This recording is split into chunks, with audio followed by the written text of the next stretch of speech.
Dear students, in the last lecture we have seen कि जो India है वो बहुत डाइवर्स कंट्री है, सिर्फ फूड के बेसिस पे नहीं या कह लो ड्रेसेस के बेसिस पे नहीं, कुछ और भी फैक्टर्स हैं जो मैटर करते हैं। लास्ट लेक्चर में जैसे हमने देखा था जियोग्राफिकल फैक्टर्स, है ना, कि जो इंडिया है वो अलग अलग लैंड पे बना हुआ है। मतलब इंडिया में ही बहुत सारे तरह के लैंड्स हैं, माउंटेन्स हैं, कोस्टल प्लेट्यूज़ हैं, प्लेन्स हैं, जहाँ पे अलग अलग तरह की वेजिटेशन होती है। तो वहाँ के लोगों का वैसा ही कल्चर है जो वो बनता जा रहा है।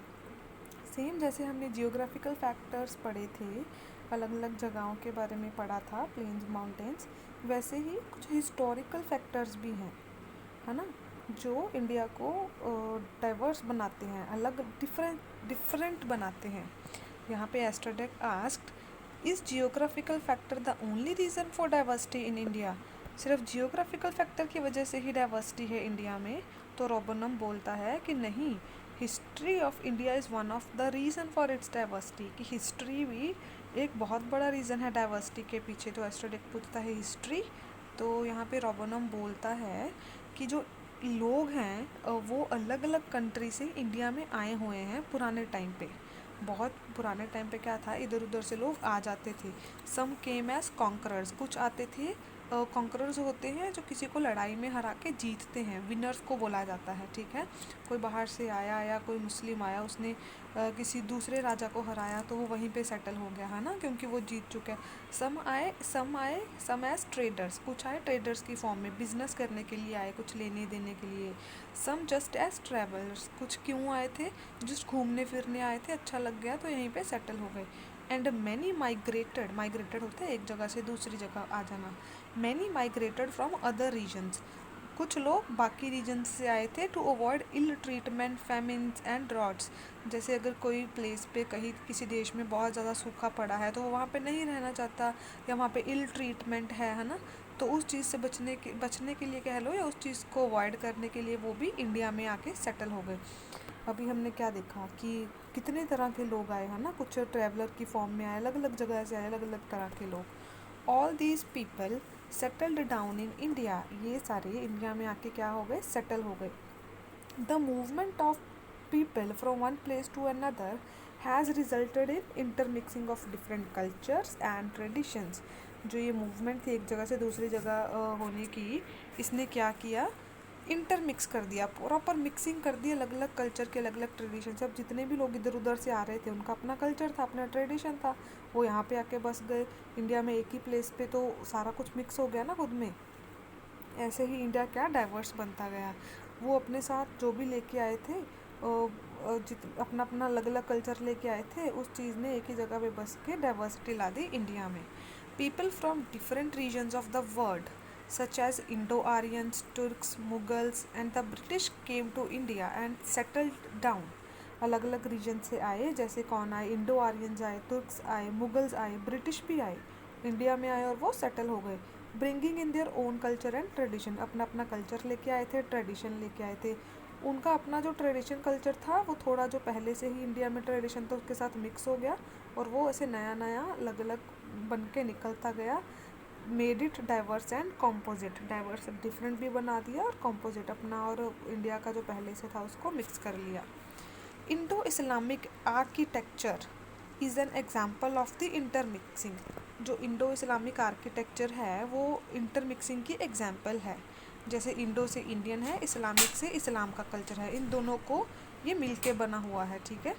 Was developed by mixing the Indian and Persian style, जो उनका आर्किटेक्चर का सिस्टम है, जो इंडियो इस्लामिक आर्किटेक्चर है, वो दो स्टाइल से मिल के बना है, एक तो इंडियन स्टाइल से, एक पर्शियन स्टाइल से, ठीक है।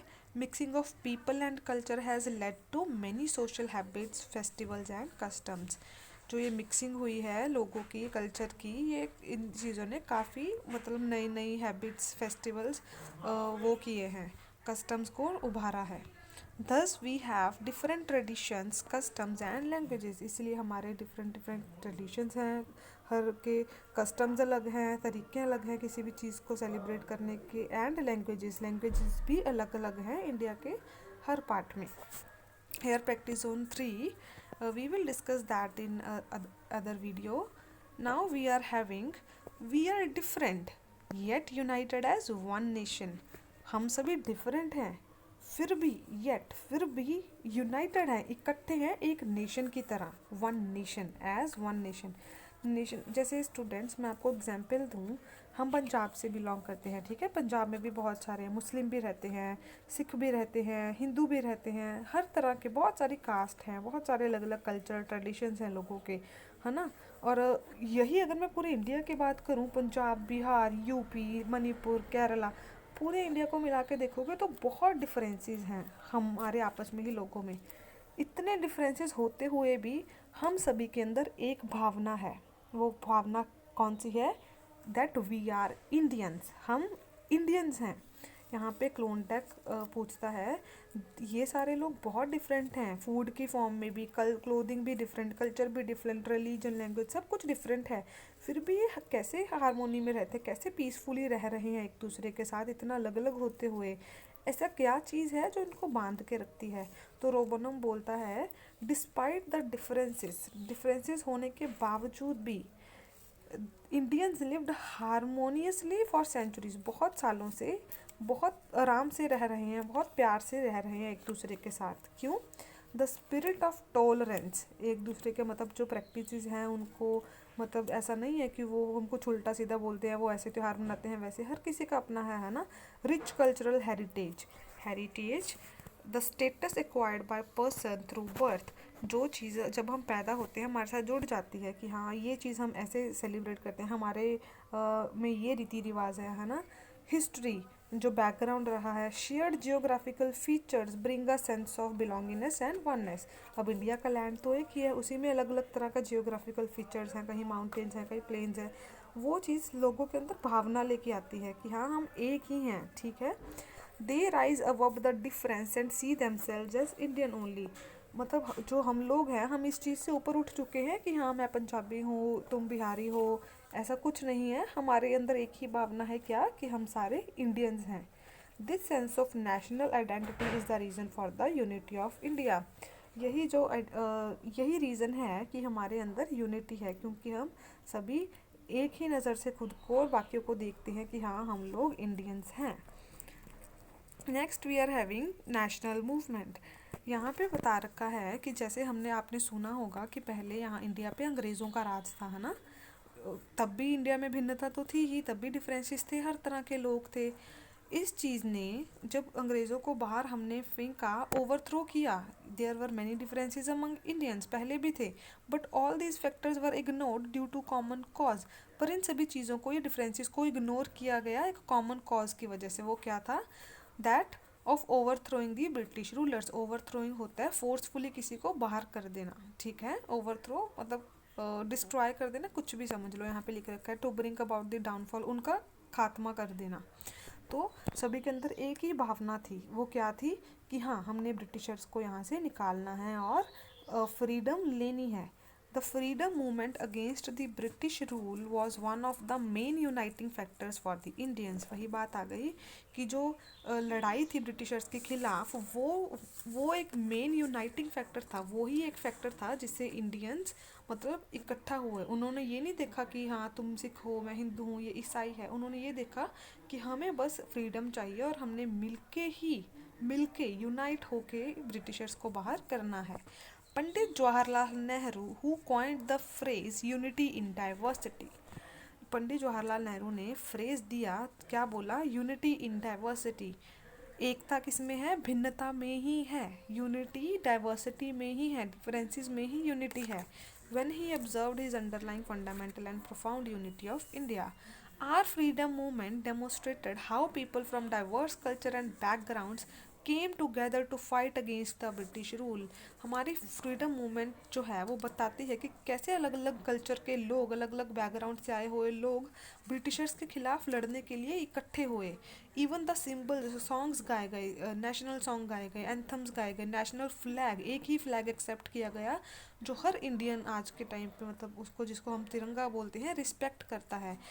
It is interesting to note that in spite of diversities of race, color, languages, religions, we all are bound by common cultural thread. ये बहुत इंटरेस्टिंग चीज़ है कि हर चीज़ अलग अलग होते हुए, रेस भी, कलर भी, लैंग्वेज भी, रिलीजन अलग अलग होते हुए, फिर भी हम एक कॉमन, एक सिंगल धागे से सारे बंधे हुए हैं। मानना पड़ेगा कि इंडिया की जो डाइवर्सिटी है वो अपने आप में ही सोर्स है स्ट्रेंथ का। हमें सोच के भी प्राउड फील होता है कि कितना डिफरेंसेस है इंडिया में, हर जगह पे हर तरह के लोग हैं। स्टिल एक भावना है मन में कि हाँ वी हम सारे इंडियंस हैं। ये जो है, ये जो धागा है वो नॉर्थ को साउथ से जोड़ता है, ईस्ट को वेस्ट से जोड़ता है। हम सभी उसी चीज़ से बंधे हुए हैं और बिलोंग करते हैं one nation, that is India. India में बिलोंग करते हैं। यहाँ पे क्लोनडेक वेरी वंडर्ड बोलता है कितने डिफरेंसेस के बाद भी कितना यूनाइट है इंडिया, है ना। तो रोबोनम बोलता है कि हाँ, ये चीज़ अगर तुमने समझ ली है कि इंडिया डिफरेंसेस होते हुए भी यूनाइट है, तो you have completed your first level of the game. Now students, हमने देखा कि हमने बेसिकली क्या देखा कि इंडिया में डिफरेंसेस होते हुए भी यूनिटी है। उसके पीछे कितना कुछ देखा कि अलग अलग तरह का फूड है, कल्चर है, ड्रेसेस हैं, लैंग्वेजेस हैं, जियोग्राफिकल फैक्टर्स हैं, हिस्टोरिकल फैक्टर्स हैं, कितना कुछ है डाइवर्सिटी की फॉर्म में। स्टिल वी आर इक्वल, है ना, स्टिल वी आर सेम। तो here is oil my joints, इसमें जस्ट कुछ नहीं है, आप करना हुआ तो कर लेना, अदरवाइज ऐसी कोई बात नहीं है। आपने अपना लिखा, अपने अपने दो फ्रेंड्स का नेम भी लिखना है, जिसमें आपने उनके लैंग्वेजेस लिखनी है, अपना और उनका favourite festival, food, subject, place, सब कुछ लिखना है। आप देखोगे कि आप लोगों में कितने डिफरेंसेस हैं। ये तो हुए डिफरेंसेस के बाद। फिर भी आप एक दूसरे को पसंद करते हैं, फिर भी आप अपने फ्रेंड के ऊपर प्राउड फील करते हैं। इतनी अलग अलग होते हुए भी आप यहाँ पे लिखोगे कि आपको अपने पहले फ्रेंड में क्या पसंद है, दूसरे में क्या। यहाँ पे लिखोगे क्या प्राउड मोमेंट है जब आप अपने फ्रेंड्स के साथ होते हो, है ना, उनके लिए क्या प्राउड फील करते हो। यहाँ पे एक तरह से इस एक्सरसाइज में यही दिखाया है कि किस तरीके से अलग अलग होते हुए भी चीज़ें इकट्ठी हैं। तो with this we have completed our chapter. Now in the video you will be having this practice zone discussion. Thank you.